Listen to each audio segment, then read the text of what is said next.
Hello friends, मैं doctor Sanjeet. YouTube के माध्यम से एक क्वेश्चन आया है। ये विशाल नाइक जी हैं, इन्होंने पूछा है कि फिशर में खुजली क्यों होती है। जैसा कि हम जानते हैं, फिशर क्या होता है। हमारी जो एनल कैनाल होती है, इसमें डेंटेट लाइन और एनल वर्स के बीच में एक लॉन्गिट्यूडनल कट लग जाता है, जिसे हम कहते हैं फिशर। फिशर में जो हमारे शरीर में फिशर होता है, फिशर दो प्रकार का होता है। एक होता है एक्यूट और एक होता है क्रोनिक। एक्यूट एंड क्रोनिक, इन दोनों कंडीशन को हम बहुत ही आसानी से ठीक कर सकते हैं, वो भी बिना औषधि के। अगर ठीक होने वाला होगा तो जो मैं बताने जा रहा हूँ, इससे आपका फिशर जरूर ठीक हो जाएगा। बस पहले हमें फिशर होता क्या है और ये बनता कैसे है और हमें इचिंग क्यों हो रही है, जब तक हम ये नहीं समझेंगे तब तक हम इसका इलाज सही से नहीं कर सकते। लोग सोचते हैं कि इसको सिर्फ दवा से ठीक कर देंगे, तो फिशर ही एक ऐसी बीमारी है जिसको सिर्फ दवाओं से जल्दी नहीं ठीक किया जा सकता। अगर आप दवा से पहले ये कुछ चीज़ें कर लेंगे तो आप देखिएगा आपका जो भी ट्रीटमेंट होगा वो आपको ज़्यादा फ्रूटफुल होगा, यानी वो ज़्यादा आपको लाभ पहुँचाएगा। तो फिशर जो होता है एक्यूट होता है, क्रोनिक होता है। एक्यूट फिशर में क्या होता है, केवल एक लॉन्गिट्यूडनल कट लग जाता है, यानी एक चीरा लग जाता है मलद्वार पे, जैसा आप यहाँ देख रहे हैं, उसको हम एक्यूट बोलते हैं। और क्रोनिक फिशर में क्या होता है, जो कट लग जाता है उसमें नीचे की तरफ यहाँ पे एक स्किन बनता है, जिसे हम बोलते हैं स्किन टैग, और ऊपर की तरफ ऐसे एक स्ट्रक्चर बनता है जिसे बोलते हैं हाइपरट्रॉफाइड पैपिला। ठीक है, वो यहाँ पे बनता है। ये जो एनल वॉल्व होती है इसकी वजह से यहाँ पे बनता है। तो फिशर में ये फिशर हो गया। फिशर में जो हमें साइन एंड सिम्टम्स जो होते हैं वो क्या होते हैं, एक तो हमें सबसे पहले पेन होता है, दूसरा यहाँ पे इचिंग होता है, तीसरा यहाँ पे बर्निंग होता है, और चौथा हमें ब्लीडिंग होती है। फिशर में ये चार चीज़ें आपको जरूर मिलती हैं, पेन, इचिंग, बर्निंग और ब्लीडिंग। हो सकता है कि आपको सिर्फ पेन हो सकता है आपको इचिंग हो सकता है केवल बर्निंग हो सकता है केवल ब्लीडिंग हो। कई बार ये चारों सिम्टम्स एक साथ पेशेंट को आते हैं और कई बार अलग अलग भी आते हैं। तो अगर आपको इचिंग हो रहा है तो इचिंग फिशर में भी होता है, और एक कंडीशन और होती है फंगल इन्फेक्शन, इसमें भी होता है। तो पहले तो आपको ये फंगल इन्फेक्शन, पहले आपको ये डायग्नोज करा लेना चाहिए कि आपको जो इचिंग हो रही है वो फिशर की वजह से हो रही है या फंगल इन्फेक्शन की वजह से हो रही है। तो पहले अपने डॉक्टर को जरूर दिखा के ये कंफर्म कर लीजिए कि फिशर की वजह से इचिंग हो रही है, फंगल इन्फेक्शन, क्योंकि फिशर का इलाज अलग है और फंगल इन्फेक्शन का इलाज अलग है। आज जो हम आपको ट्रीटमेंट बताने जा रहे हैं वो केवल फिशर की वजह से जो इचिंग हो रही है उसके लिए बताने जा रहे हैं। अब हमें इचिंग हो रही है, इचिंग का कारण क्या है। जो हमारे क्वेश्चन था इचिंग फिशर में क्यों होती है, तो क्या होता है, जो ये फिशर का बेड होता है, जो यहाँ पे घाव है, ये क्या है, एक तरह से अल्सर है। एक क्या है, अल्सर। अल्सर मतलब एक घाव, एक घाव। ये क्या होता है, ये एक्सपोज्ड एरिया होता है, यानी इसके ऊपर की जो ऊपर की म्यूकोसा मेम्ब्रेन हुई है, जो स्किन है वो वहाँ से हट गई है। जब हट गई है तो ये क्या होता है, ये एक्सपोज्ड एरिया होता है, एक्सपोज्ड एरिया। और जो एक्सपोज एरिया होता है इसके जो नर्व एंडिंग होती है, क्या होती है, नर्व एंडिंग्स, नर्व एंडिंग ये बहुत सेंसिटिव होती हैं। क्या होती हैं, सेंसिटिव।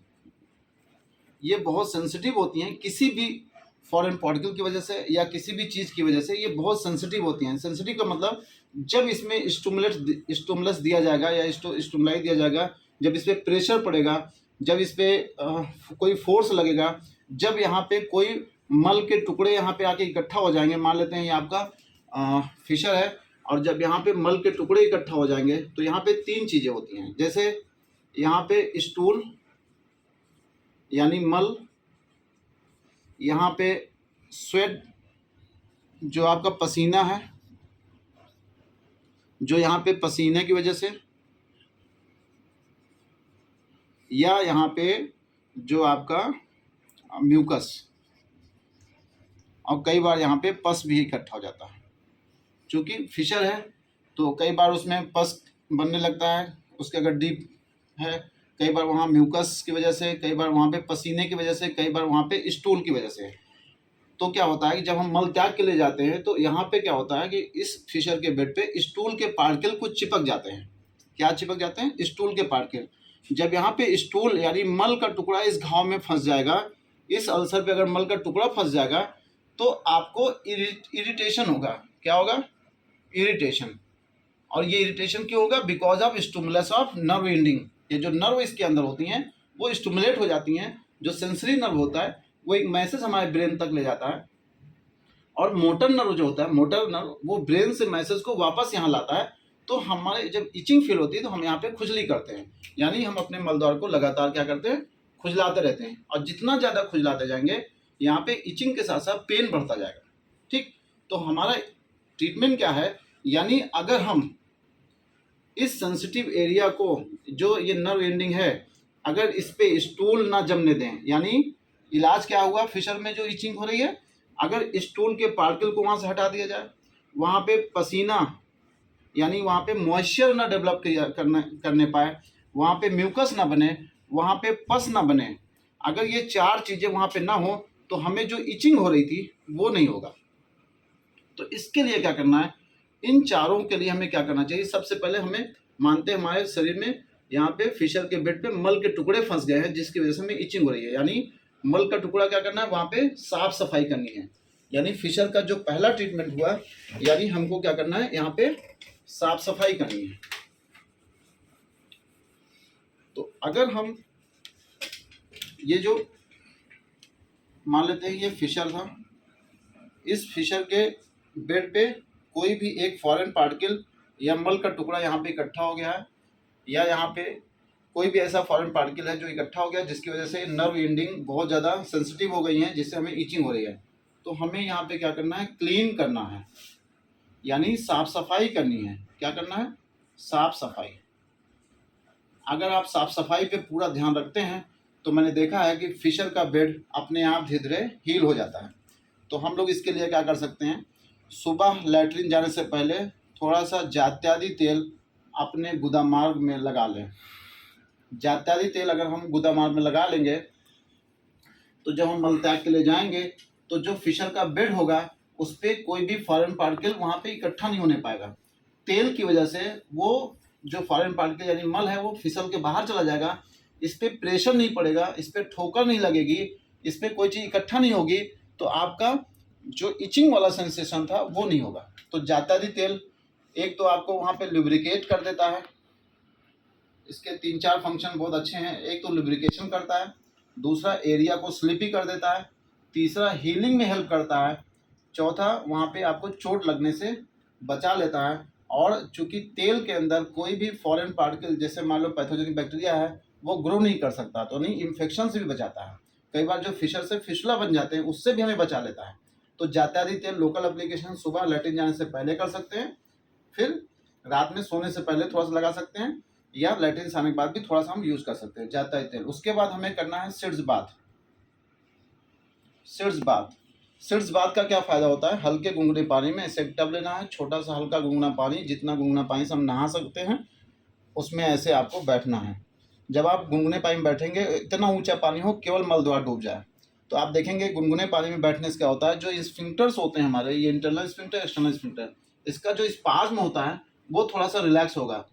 क्योंकि जब फिशर हमें होता है तो हमें धीरे धीरे स्फिंक्टर्स हमारे स्पाज्म में चले जाते हैं, यानी कॉन्स्ट्रिक्ट हो जाते हैं, जिसकी वजह से गुदामार्ग का ल्यूमेन यानी जो उसका गुदामार्ग है वो छोटा हो जाता है। लोग कहते हैं कि मलद्वार हमारा बहुत छोटा हो गया है, तो इसमें आपको राहत मिलेगी। जब स्पाज्म कम होगा तो मलद्वार आपका थोड़ा फैल जाएगा, जब मलद्वार फैल जाएगा तो मल हमारा आसानी से हमारे शरीर से बाहर आ जाएगा। जब ज़्यादा रगड़ नहीं खाएगा, ज़्यादा प्रेशर नहीं पड़ेगा, ज़्यादा फोर्स नहीं लगेगा, तो हमारे फिशर का बेड जो है जल्दी जल्दी घाव भर जाएगा। जब फिशर ठीक हो जाएगा तो हमें बर्निंग इचिंग पेन हमारा सही हो जाएगा। उसके बाद हम लोग क्या करते हैं? कोई भी एक क्रीम ले लीजिए, जो भी आपको डॉक्टर ने एडवाइस किया है उसको हल्के हाथ से इस फिशर बेड पे हल्के हाथ से उसको हल्का हल्का मसाज कर दीजिए। तो जब आप मसाज कर देंगे तो जो यहाँ पे फॉरेन पार्टिकल था, चाहे वो स्टूल के फॉर्म में हो, चाहे वो पसीने के यानी लिक्विड स्वेट के फॉर्म में हो, चाहे वो म्यूकस के फॉर्म में हो, चाहे पस के फॉर्म में हो, जब यहाँ पे वॉश आउट हो जाएगा तो आपका फिशर तो हील होगा ही होगा, आपके इचिंग नहीं होगी। ठीक है, तो क्रीम को मसाज करने से एक फ़ायदा ये होता है, जो हमारा गुदा मार्ग होता है, जैसे मान लेते हैं क्रीम है, एग्जांपल में ये क्रीम है, हल्का से हमने देखिए ये क्रीम हमने लगाया ये गुदा मार्ग पे, और हल्के हाथ से धीरे धीरे इस पे ऐसे से ऐसे ऐसे करके हल्के हाथ से, बहुत अंदर नहीं जाना है एक बार में, नहीं तो आपको पेन बढ़ जाएगा। गुदा मार्ग पे आप फील करेंगे तो जैसे लगेगा रबड़ बैंड टाइप का एक स्ट्रक्चर है। धीरे धीरे इसे मसाज करते हैं, क्योंकि एरिया बहुत सेंसिटिव होता है। जब धीरे धीरे मसाज करेंगे तो आपका मलद्वार जो थोड़ा सा कॉन्स्टिक था, जो सिकुड़ा हुआ था, वो धीरे धीरे ऐसे फैल जाएगा। और धीरे धीरे मसाज करके जो फिशर का बेड हो, चाहे इंटीरियर साइड में हो या पोस्टीरियर साइड में, वहाँ पे ऐसे धीरे धीरे मसाज कर देंगे। तो जब ये फॉरेन पार्टिकल आपके वहाँ से वॉश आउट हो जाएंगे तो आपका फिशर धीरे धीरे हील कर जाएगा, और आपको जो इचिंग की समस्या हो रही थी, जो बर्निंग समस्या हो रही थी, जो पेन हो रहा था, वो आपका धीरे धीरे ठीक हो जाएगा। ऐसे ही अगर आपका कोई भी क्वेश्चन हो आपके मन में आ रहा है तो आप प्लीज़ आप व्हाट्सएप पे, सॉरी, या तो व्हाट्सएप पे या तो आप गूगल यूट्यूब के माध्यम से आप डाल दीजिए। मैं कोशिश करूँगा ऐसे ही आपको उसका आंसर दे दूँ।